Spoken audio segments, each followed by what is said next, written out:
Cuaca Maritim tanggal 28 September tahun 2022. Berdasarkan perakiraan cuaca tanggal 29 September tahun 2022 yang dikeluarkan Badan Meteorologi, Klimatologi dan Geofisika BMKG, ada potensi gelombang tinggi hingga 4 meter di perairan NTT, Bali dan NTB. Dikutip dari laman bmkg.co.id, gelombang tinggi hingga 4 meter berpotensi terjadi di perairan selatan Bali hingga Sumbawa, perairan selatan Pulau Sumba, Selat Bali, Lombok, Alas bagian selatan, Selat Sumba bagian barat dan Samudera Hindia Selatan Bali hingga NTT. Karena itu BMKG menghimbau masyarakat NTT, Bali dan NTB untuk waspada terhadap potensi gelombang tinggi tersebut. Pasalnya, gelombang tinggi yang ada berisiko bagi pelayaran perahu nelayan, kapal tongkang hingga kapal feri. Selain gelombang tinggi 4 meter, perairan NTT, Bali dan NTB juga berpotensi diterjang gelombang tinggi 1,25 meter 2,5 meter di Laut Bali, Selat Lombok bagian utara, Selat Sape bagian selatan, perairan Pulau Sawu, Selat Ombai, perairan selatan Flores. Kepada masyarakat yang tinggal dan beraktivitas di pesisir sekitar area yang berpeluang terjadi gelombang tinggi agar tetap selalu waspada.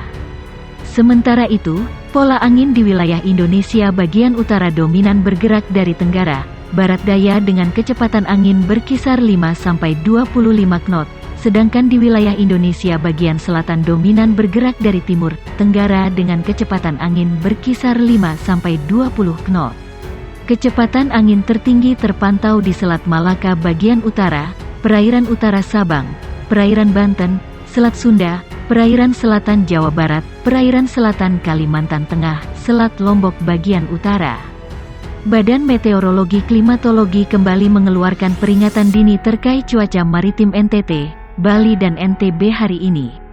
Melalui laman resminya bmkg.co.id, BMKG menyebut ada 13 perairan NTT, Bali dan NTB yang patut diwaspadai. Alasannya, ada potensi gelombang tinggi hingga 6 meter di perairan tersebut. Berikut 13 perairan NTT, Bali dan NTB yang berpotensi gelombang tinggi dan patut diwaspadai. Pertama, perairan yang berpotensi diterjang gelombang tinggi 1,25 meter 2,5 meter. Beberapa perairan NTT, Bali dan NTB yang berpotensi diterjang gelombang tinggi 1,25 meter 4 meter yakni, perairan selatan Flores, perairan Pulau Sawu, Rote, Kupang, Laut Sawu, Samudera Hindia Selatan Sawu, Samudera Hindia Selatan Rote Kupang, Laut Bali dan Selat Lombok bagian utara. Kedua, perairan NTT, Bali dan NTB yang berpotensi diterjang gelombang tinggi 2,5 meter 4 meter yakni, perairan selatan Bali hingga Pulau Sumba, Selat Sumba bagian barat, Selat Sape bagian selatan dan Samudera Hindia Selatan Pulau Sumba. Ketiga, perairan NTT, Bali dan NTB yang berpotensi diterjang gelombang tinggi 4 meter 6 meter, Selat Bali, Lombok, Alas bagian selatan dan Samudera Hindia Selatan Jawa hingga Pulau Sumbawa. Karena itu BMKG menghimbau para operator kapal mulai dari perahu nelayan, kapal tongkang, kapal feri dan kapal ukuran besar seperti kapal kargo, kapal pesiar untuk waspada. Kepada masyarakat yang tinggal dan beraktivitas di pesisir sekitar area yang berpeluang terjadi gelombang tinggi agar tetap selalu waspada. Sementara pola angin di wilayah Indonesia bagian utara dominan bergerak dari timur, selatan dengan kecepatan angin berkisar 5-25 knot, sedangkan di wilayah Indonesia bagian selatan dominan bergerak dari timur, tenggara dengan kecepatan angin berkisar 5-20 knot. Kecepatan angin tertinggi terpantau di perairan barat Lapung, Selat Sunda bagian selatan, perairan selatan Banten hingga Jawa Barat, Samudra Hindia Selatan Banten, perairan Cape Anambas, Cape Natuna, Laut Natuna Utara dan perairan utara Cape Talaut. Gelombang tinggi hingga 2,5 meter berpotensi menerjang wilayah perairan Nusa Tenggara Timur NTT dalam 2 hari ke depan.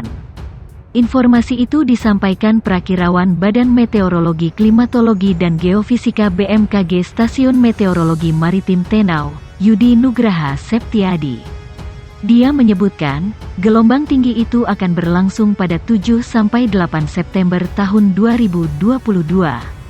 Yudi menjelaskan, tinggi gelombang antara 1,25 hingga 2,5 meter berpotensi terjadi di Selat Sape bagian selatan, Selat Sumba bagian barat.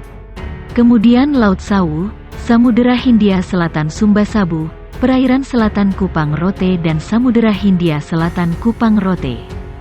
Dengan kondisi ini, harap diperhatikan risiko tinggi terhadap keselamatan pelayaran khususnya para nelayan, ujar Yudi, kepada Kompas.com. Untuk perahu nelayan, kecepatan angin lebih dari 15 knot dan tinggi gelombang di atas 1,25 meter. Selanjutnya kapal tongkang, kecepatan angin lebih dari 16 knot dan tinggi gelombang di atas 1,5 meter. Kapal feri kecepatan angin lebih dari 21 knot dan tinggi gelombang di atas 2,5 meter. Kemudian, kapal berukuran besar seperti kargo atau kapal pesiar, kecepatan angin lebih dari 27 knot dan tinggi gelombang di atas 4 meter. Pihaknya juga mengimbau masyarakat yang tinggal dan beraktivitas di pesisir agar selalu waspada. Badan Meteorologi, Klimatologi dan Geofisika BMKG kembali merilis info cuaca NTT hari ini. Dalam rilisnya di laman bmkg.co.id, BMKG meminta masyarakat waspada potensi gelombang tinggi hingga 4 meter di Laut Sawu dan sekitarnya. Adapun perairan di NTT yang berpotensi diterjang gelombang tinggi hingga 4 meter selain Laut Sawu yakni perairan selatan Sumbawa hingga Sumba, Samudera Hindia Selatan Sumbawa hingga Sumba dan perairan Pulau Sawu. Dengan kondisi gelombang tersebut menurut BMKG, berisiko tinggi terhadap pelayaran kapal feri. Selain gelombang tinggi 4 meter, masyarakat juga dihimbau untuk waspada terhadap gelombang sedang 1,25 meter hingga 2,5 meter di perairan selatan Flores, perairan Pulau Rote, Kupang dan Laut Sawu bagian utara.